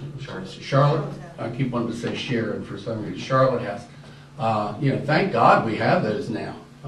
We've needed those for years. We need another 28 of them. I mean, I get phone calls every day for beds, and. So you find that there's really increase, as we're all saying, there's lots bigger, you're getting more demands? Well, you know, I usually always start my talks off by saying, you know, prescription drugs or the opioid drugs are the most regulated thing on the planet. It starts with a doctor's prescription. And until somebody gets that under control, you know, I don't know what else to do. You have to go back to 1999 when the U.S. government said we weren't treating pain properly. I mean, back then you all got a Motrin. You know, we didn't get an oxycodone because we had a tooth pulled. You know, so part of that's the problem too. You know, just county ordinance has made it very difficult to get clinics open. I don't know. I mean, I was back when that first came down the pike, and I was told it was not discriminatory. I can tell you the first meeting was discriminatory. I know exactly what they were trying to stop, and you know, I'm only one voice, but there's treatment available. There's blocks that are put into place for treatment by people for whatever reasons. I think one thing, in fact, one of our next discussions we want to have with the public is, why do you hate addicts? And I think it's a good way to start off. You know, let's get a conversation going. Why do you detest these people so much? Because, you know, If I'm still breathing on Thursday, I will have 33 years of recovery. And I hope I've been part of the solution in those last 33 years, because I can assure you before it, I was part of the problem. It's because of that, it's given me a new career. It's given me the opportunity that, just unbelievable opportunities have come down my way. I mean, I was a person that couldn't get off of a bar stool, and 5 years later was invited to have dinner with the President of the United States. That doesn't happen to normal people. It's just, to me, it didn't happen to normal, but that's what happened to me. And it's just gone on and on and on and on. I could sit here and talk for 3 hours about recovery, if that's what you want to talk about, but preventing overdose or opening the doors, we have people that are prejudiced against Narcan in this, you don't want to give out Narcan because it encourages drug addicts to use. I mean, that's just insane. It's like saying we shouldn't have the Heimlich maneuver because it encourages you not to chew your food. I mean, this is the attitude that's out there. The public needs to educate themselves, and not just with a website over here get some serious information out there and educate people on what these different medications are. When I first came in, we had one medication, it was called Antabuse. That's how we treated alcoholism. We have a lot more tools in the toolbox now. Not everybody needs to be on that. Not everybody needs to be on methadone. But just like cancer, not everybody needs chemotherapy, not everybody needs radiation, not everybody needs the same dose of chemotherapy. But opioid addiction, once you get into it and you understand it, it definitely alters the brain, and it does not come back. Now, how bad you've damaged that within your addiction and what your genetic structure is that alters those receptors in the brain will determine what kind of treatment has to be done. And it's different for each person. What works for one may not work for another, may not work for another. And that's where treatment comes into effect. But the insanity of not preventing overdose because you don't like a certain medication, we can't get anybody well if they're dead. It's a very serious matter, and I thank you for allowing me to come up and talk. And our resources are available to anybody at any time. If you want us to come out and speak, if you want us to provide literature for you, anything like that, we'd be more than happy to do that. And I can also speak for Father Martin Zashley. We're willing to bring the children's program out and do that. It's a day-long program. It's incredible. We work with kids from 5 to 14. And if you don't think that addiction affects a 5-year-old and you've got guts, come on down to Ashley and sit in a circle with us for the first 20 minutes when we go around and ask the kids, why are you here? It's scary.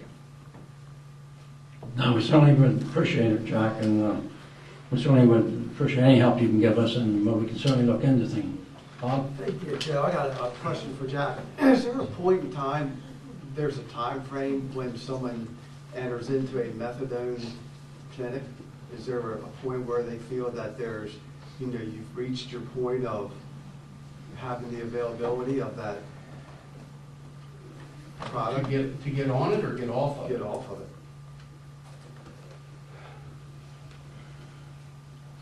There may be, but the other thing too, if it's working, why fix it? 3 years ago, I would have been sitting here going, they need to be in an abstinence-based program. This is just bullshit and nobody should be involved in this stuff. But I've done some serious education myself on what this medication does and doesn't do. I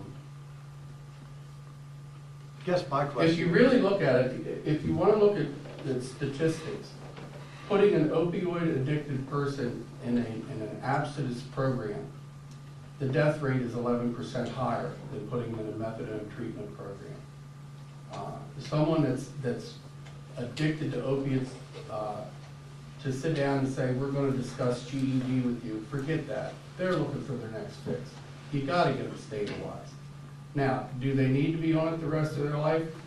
Maybe some do. I don't think all of them do, but some do. But that's an individual choice between, you know, the medical professional and the client or the patient. Do some people need to be on insulin the rest of their life? And should a judge say, I'm sorry, you got a DUI, you gotta get off your insulin or I'm gonna put you in jail? I guess the question that what I also have is we know, I guess in our area, the methadone is sold so they can get the heroin. The methadone in the pill form that's being sold is coming from pain management clinics. The methadone that is dispensed at a methadone clinic is a liquid. They drink it there and they leave. If they get take home, it's in a locked box, but it's a liquid, it's not a pill. The pill is coming from pain management. I understand that, and I guess one of the things that pains me is something that was brought to my attention not long ago was, I understand that you have to, when you go to get your refill, that you have to give urine sample, and I understand that this liquid form that is given out, there's some parents that give it to their children, so that their children can in turn have that urine for their parents, and they can take it to the clinic, and they can continue to get their fill. And I guess that's my question, is there a guideline or a measurement that's used to, because it clearly can get abused. I mean, I understand the goods, I'm hearing that there's things that can come from it, but, you know, to hear, you know, a situation where you have someone in elementary school that's given the methadone or enough, just a trace amount of it so that it can be in turn picked up in their urine. That's pretty scary. Yeah, but you also have kids in elementary school that the parents are giving beer to, whiskey to, marijuana to, cocaine to. You know, if I buy a car and my son takes it out and kills somebody, is it the car dealer's responsibility or is it the parent? You know, we had one lady who talked about her son was on methadone and her other son overdosed on the methadone, and then this clinic should be shut down. Well, it's supposed to be in a locked box. What is your son's responsibility in controlling that medication when he has it? Why are you blaming the clinic? I mean, all of it. There's no treatment that's 100%. God, I wish there was. We'd all be rich and famous, but there isn't. You know, I have people in my DWI class that smoke pot. But I even came back to looking at, you know, well, people abuse methadone. Okay, people abuse methadone. How many people? There's 500 people in the program how many abuse it? 30%? It's probably high, but say 30%. How many people in the methadone clinic got there because of prescription drugs? Well, 70%. So 70% of the people in pain management are abusing their medication compared to 30% in a methadone clinic. But let's talk about the methadone clinic and leave the doctor alone. Chief? How far have you went to and looking into faith-based programs? I'm familiar with a couple of them. Do you look into that and utilize those at all? Absolutely. Faith-based programs are great. There's one in Harford County called Christians in Recovery. I wish the name of the Lord they were in Cecil County. They are a phenomenal program. You have a gentleman by the name of Phil Meekins, who's maintenance supervisor for town and Northeast, is begging for people to sit down in the program. It's a year program. It's not a 3-month, it's not a 6-month, it's a year-long program. And again, too, you know, thank God the state is finally looking at that. There's no end to treatment.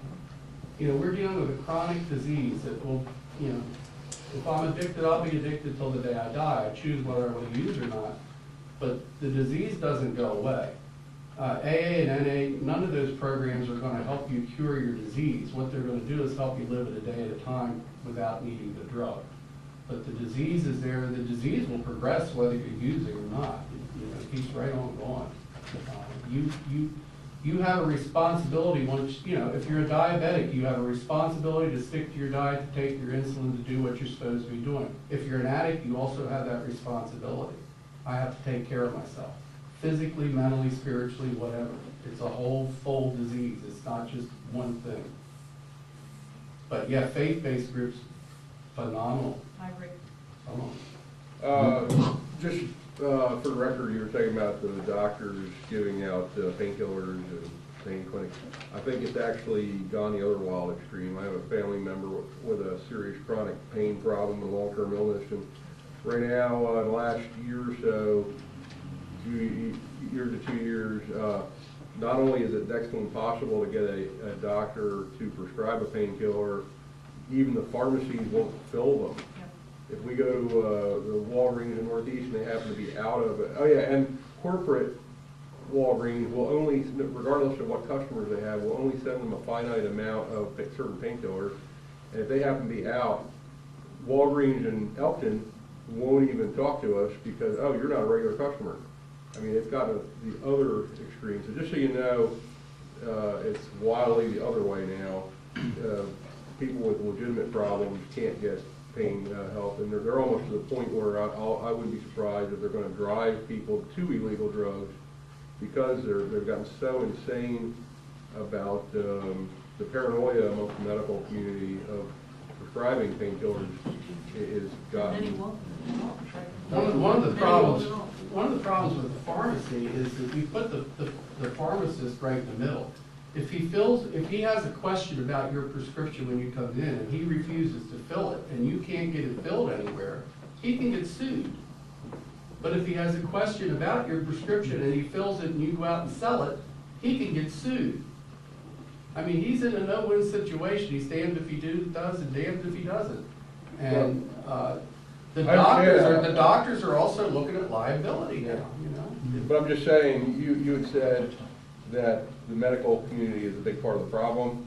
Well, I'm just letting you know. Not all of them. They're now wildly overreacting to the other extreme. So, just so you know, and maybe need to not publicly bash them so much so we can actually get treatment again. So that's the other side of the coin. I like the idea of holding the person who's getting the medication responsible for the medication. I agree with that wholeheartedly. A number of the police departments, or all the police departments in this county, has taken an initiative about a couple of years ago in relationship to taking reports on stolen drugs, certain types of drugs. And what was happening was that they could get a report from me, they'd go to Elkton, then once they got from Elkton, they'd go to Perryville, and go to Rising Sun, Sheriff's Office, MSP. So we all came together a couple of years ago, came up with a program that if it's these certain type of drugs, that we won't do reports on. Then I go to Elkton, no, we don't do reports on what they're doing. They're actually selling their drugs and then going to the different police departments and telling them they're stolen. Case in point, last year, a lady came into the Northeast Police Department for theft. Her credit cards were stolen, her cash was stolen, her iPad was stolen. Oh, by the way, that's my scuttings in my pocket, and theirs were stolen too. And I said, no, we don't do reports on those. She cut them left. I said, what about the rest of the stuff that was stolen? She wasn't there for that. She was there for that report, so I would do it. And she was going to wait for the report until she got it to go to the pharmacist and get a refill. I don't think they'll even give a refill with the police report now. They used to. They,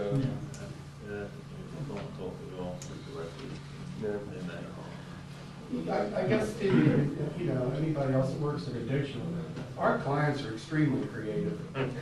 I mean, if you tell us that we can't do something, trust me, I'm going to show you we can. And if you give me 5 ways that I can't do it, I will show you a 6th way that if we can harness that energy and that creativity to a positive way, we could solve world problems. We really could. It's incredible. No. Yeah, totally. And that's worked very successfully for the police department today. And with the amount of drug take-backs that all the police departments. I mean, one of the things that happens when our clients show up with us, if they've got an outstanding warrant, it's going to be handled. You're not going to dodge it in my program. We're going to handle that stuff. Whether it's in Delaware, Pennsylvania, wherever it is, while you're at our program, you are going to address this issue. We're not there to hide you, or you're there to be responsible. And, I don't know whether that, maybe that's a misperception too in the public that, we coddle people. If you think we're in a coddling program, come on down and spend a week with me, trust me.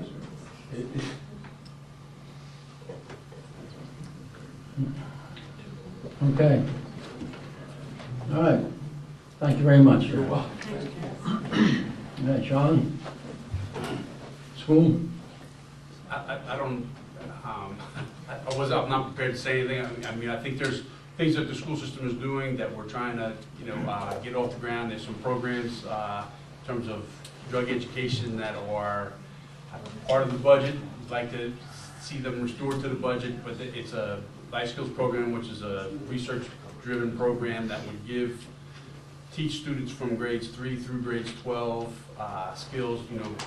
Mr. Ryan was talking about, coming in the 7th grade in Harford County, and they tell the kids, hey, the first person that you're going to be introduced to drugs with is going to be a relative, and here are the things that here are the skills, here's the tools that you need in order to develop the opportunity to say no.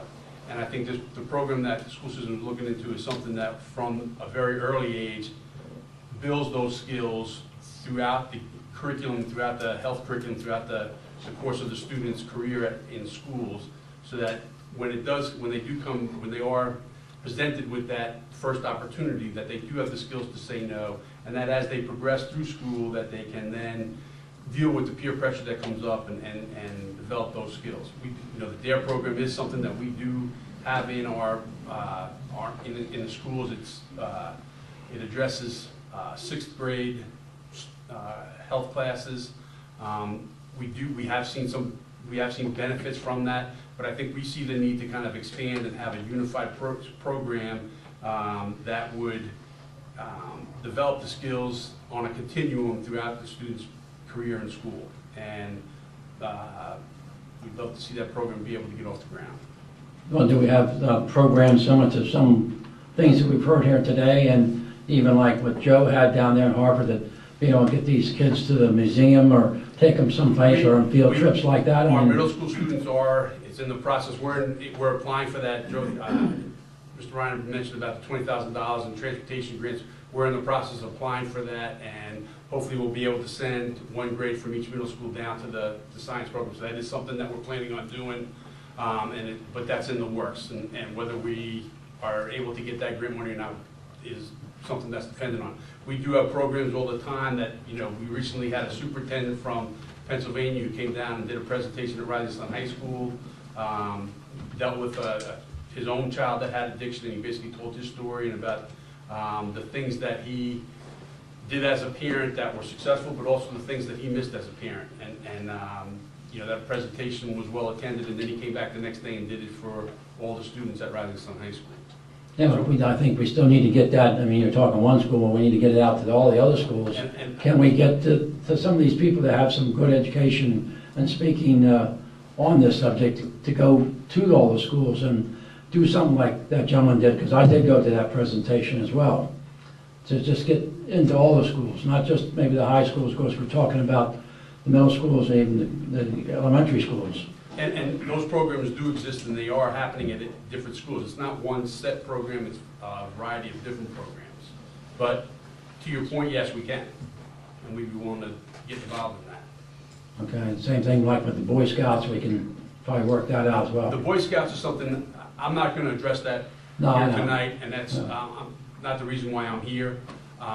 It is something that resorts back to our policy, and that's, again, I'm not going to address that, but we would like to be able to do it from a school system standpoint, be able to have it homegrown in terms of developing our own program. That's where we have educators presenting that program. But there's also we welcome outside groups come in and present. Matter of fact, Mr. Ryan, when I was the principal at Northeast High School, he was doing a presentation with a young man who was involved in a fatality accident. He was DWI, and he had killed a person on a motorcycle. Actually was a child whose father lived in Northeast.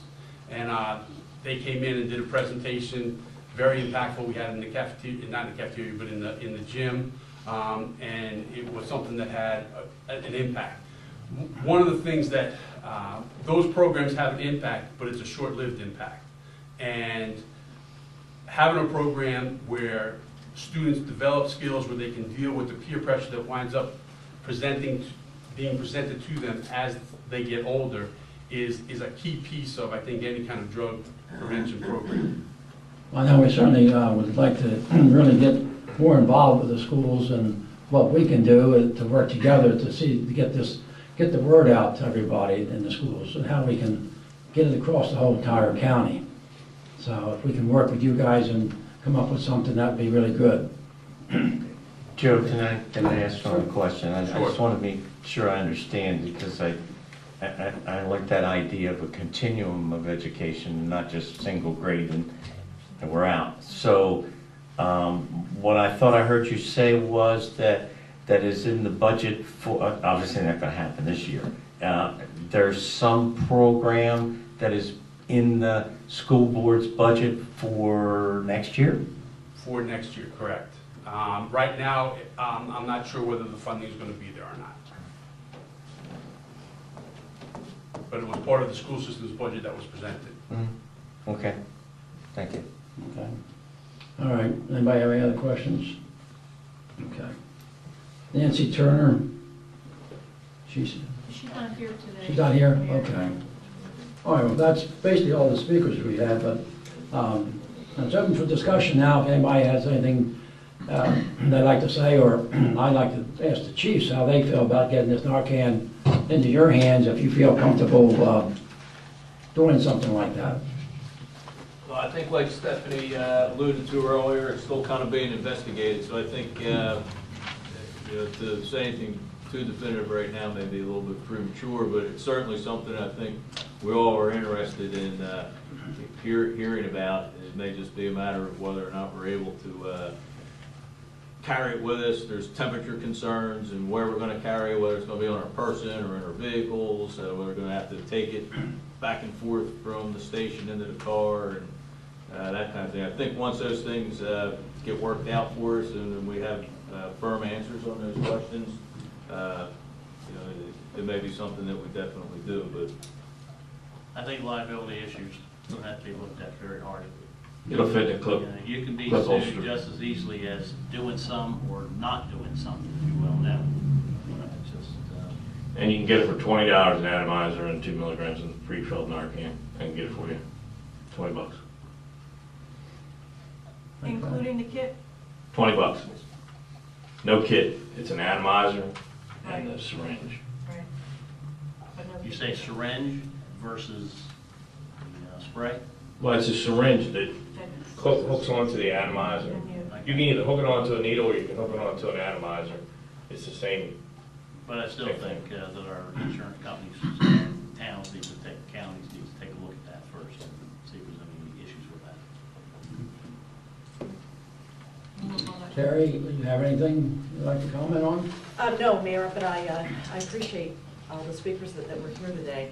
I learned several things, and I think that the more discussion and dialogue that we have, the better off we will be for preparing for our future. Okay. Stephanie? I just have some flyers. The next screening of the Anonymous People will be on March 27th at 6:30 in Chesapeake City at Generation Station Youth Center. And we have a listing of the subsequent screenings in Port Deposit, Cecilton, Perryville, and Rising Sun. Flyers will be back here. Okay. Well, my thing is, I just think that, us mayors, along with the county, I think our goals are basically to try and help the people with drug addiction and the mental health issues that we have here, and also to get out education and prevention.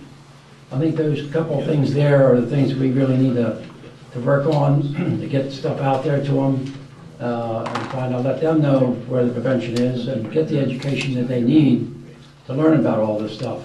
And of course, get to the people that do have that drug addiction. And those are the people we want to help. So I think basically that's somewhat of our goal, to try to get to them and let them know what we can do to help them and help others within our county and the towns. Mary Jo, do you have something? Yeah, I just wanted to commend everyone that came out today. And I do have a suggestion. I think it's great the mayors of all the towns are wanting to go forward with the drug task force. But I really think something that you could possibly do is and I hate to put Stephanie on the spot, but maybe Stephanie come to every town meeting in the county to suggest. Not all the time. But just to Actually, I let haven't been out to the towns for a while. just to let the public know what programs are available here in Cecil County already that they may not be aware of, because we want the awareness out there. And I just happened to be in town today and stopped in, and it was wonderful to hear all these programs. I am on an email list for the health department because of the Boys and Girls Club, so I know the programs they have. But, you know, we're all videotaping our meetings now, and the public can see. So just to get a little more awareness of what's already available, I think it would be a great idea to schedule on, you know, I hate to, or someone from here, just. No, that's what's right. Call your staff. No, I think that's one of the things I said earlier, just about our goals, was to try to get the programs, some programs put together, and that way, excuse me, that we can have town hall meetings, or at our regular meetings, whichever the gentleman would like to have. I mean, even a town hall meeting during the course of the month sometimes, to bring someone out to have a speaker and stuff like that, to educate them as to what we're trying to do. I think that's probably one of the things we really need to get on to, is to get out in the town halls. I'm sorry, real quick. What you mentioned about how would people find out about these things? You guys have the Cecil County Fair. Everybody and their mother comes there. Can you put a booth there, you know, with information on various programs, so people in the communities and from outside come in, just like we had for Casey's Cause up at the Mushroom Festival in Kennett Square. We had a booth up there, and people came in, you know, they want to know, you know, what do we have, you know? You can put a table out at the fair. I mean, all the kids go. You know, let them know what's available. One thing they also do with the Mushroom Festival, and I don't know how the fair operates, but a lot of the proceeds from the Mushroom Festival goes towards local charities. Maybe you can use some of that money from the fair back into the schools until you get your funding for the programs for the kids. Okay, well, that's a good idea. Mayors have anything they'd like to? I just have one more thing that I think we need to also, in our public education piece, touch on paraphernalia that's found along roadways and things like that, that, you know, unless you're experienced in disposing of a syringe with a needle on it or what have you, don't touch it and call the authorities. It's a hazardous material, it's infectious. So, you know, I get calls every once in a while to go and pick up a needle from a, you know, drain or what have you. But I know how to deal with it because I'm a healthcare provider. But a lot of people don't know how to deal with those items, and they can get stuck with them. So it's important that we get an education piece out there that the lay public shouldn't be touching anything that looks like drug paraphernalia so that they don't contract a disease. And one other thing too, I forget that we have a new website for the town of Elkton. If you go on that website, I've started a Mayor's Drug Task Force page on our website now, and I've got a lot of information on there and of course we're just starting up. Got some videos on there right now, so I'm trying to get more information and more links to connect to that page, and you'll find out information on there as to what to do as far as prevention and maybe where to go, who to contact if you have a problem. So I'm just building on that now, but I'm hoping to try and get that really up and going. So it's there, take a look at it, and if you have any suggestions that you'd like for me to put up there that will help us, let me know, and we'll get it up there as soon as we can. Because now we have the ability to actually work our website ourselves, so we can get information up there very quickly. So just let me know if you have anything so I can add to it and be helpful. So if no one else has anything else, I'd certainly like to thank everyone for your input today and for coming out and working with us for this drug problem that we have. And by coming together like we do, I think we'll be able to do something and be able to help the county and the towns out. So again, I appreciate you coming out. Thank you so much. Yes, I do.